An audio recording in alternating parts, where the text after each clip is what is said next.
और ये चुनाव असल में कौन लड़ रहा है? महेंद्र प्रताप ही बड़गल है और बड़गल ही महेंद्र प्रताप है। तो तुम ही तो चुनाव लड़ रहे हो। जो पूरे इलाके में फरीदाबाद बॉर्डर से लेकर बॉर्डर तक जहां सबसे ऊंची परसेंटेज आनी है उस जगह का नाम बड़गल ही तो है। तो कौन चुनाव लड़ रहा है? आप ही लड़ रहे हो। तो इसलिए जब चुनाव ही आप लड़ रहे हो तो इसलिए मैं ये भी नहीं कहूंगा देरी से आने की माफी, पर मैं इतना कहूंगा जो ये देरी हो रही है इसकी रड़क मैं सारी निकाल दूंगा एक बार में। ये मेरा वायदा आप देखो।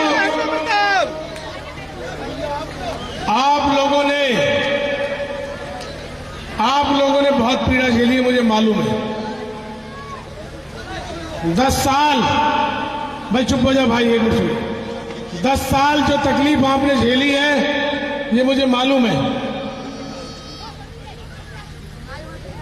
इतना भेदभाव, इतनी तकलीफ जो सरकार ने द्वेष रखा है सभी गांवों से रखा है और सभी गांवों में आपसे सबसे ज्यादा रखा है, ये मुझे मालूम है। लेकिन सुनो, अब इस तकलीफ के खत्म होने के दिन आ चुके हैं। अब ये खत्म करनी है ना, तो खत्म करनी है तो मेरी बात गौर से सुनो। 3 दिन रह गए हैं चुनाव में, इसी को कत्ल की रात कहते हैं। अब लोग बाग इनके साथ नहीं है, जनता में कोई नहीं बुला रहा,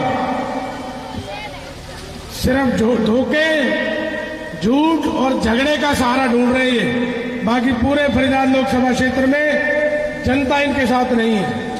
तो किसी भी बुलावे में नहीं आना, अपनी वोट डालनी है। वोट 90-95% पोलिंग करनी है। इनका ध्येय है वोट तो हमें नहीं मिल रही, वोट कम डले, और आपका ध्येय होना चाहिए वोट ज्यादा डले। क्योंकि तकलीफों का अंत तभी होगा जब इन झूठों का, लुटेरे गिरोह का, लुटेरे तो है, गिरोह की तरह काम किया है, लूट के खा गए फरीदाबाद को। 10-10 साल हो गए, इनको शर्म नहीं आती। गांव की हालत देखो, रिश्तेदारों ने आना बंद कर दिया है, रिश्ते बंद हो गए। लोग कहते हैं इस गांव में शादी कैसे करें। मैं कहता हूं एमएलए एमपी को डूब के मर जाना चाहिए, जिनके अंदर इतनी गंदगी है। ये जो गंदगी दिख रही है ये असल में उनके मन की गंदगी है, कृष्ण पाल के मन की गंदगी है, ये सीमा प्रभा के मन की गंदगी है। इनका इंतजाम कर दो इस दफा वोट की चोट पे। धरने में बैठते लोग, इनको शर्म नहीं आती। जनता को कीड़े मकोड़े समझ रखा है इन्होंने। पिछली बार बगैर वोट मांगे जीत गए ना ये, इसलिए अहंकार हो गया। इसके अहंकार को तोड़ दो, जैसे रावण का अहंकार टूटा था कभी। इसके अहंकार को तोड़ना जरूरी है। इतनी बेगौरी, हजारों आदमी जहां रह रहे हो भूखे प्यासे, निकलने को रास्ता नहीं, इनको शर्म ही नहीं आती, गुणगान करते हैं। तो भाई अब एक बात और सुनो गौर से।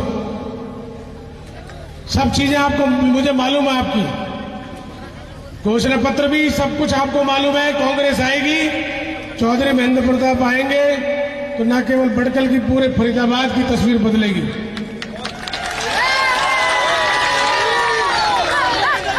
जो लोग आज वंचित हैं, जिनके अधिकार लूटे गए हैं, उन सबको अधिकार मिलेंगे।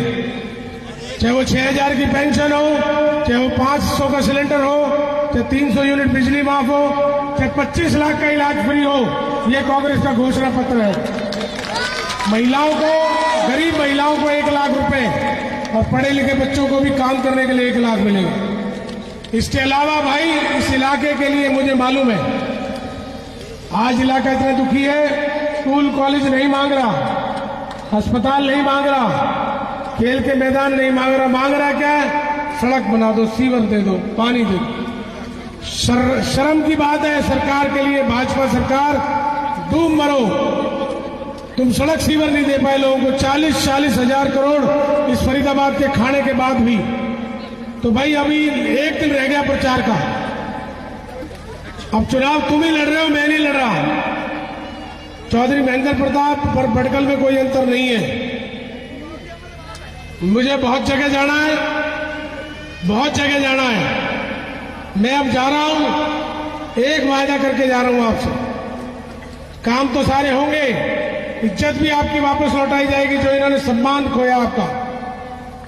4 महीने बाद हरियाणा में भी सरकार आ रही है हमारी। अब तो बाबूजी को सांसद बना दो। 4 महीने बाद सरकार आ रही है। इस भटकल क्षेत्र को हरियाणा के मानचित्र पे सबसे टॉप में कर दूंगा, ये मेरा वायदा आपसे। लोग जैसे पहले आते थे ना कि कहां जा रहे हैं घूमने भटकल, इनकी तरह नहीं सीवर के पानी से इस इलाके को, क्योंकि हमारे दिल में दर्द है जो हमारे इलाके के साथ हुआ है। इतना बड़ा धोखा, इतनी पीड़ाएं, ये दर्द है हमें। तो मैं वायदा करता हूं इन सब तकलीफों का अंत होगा और आ चुका।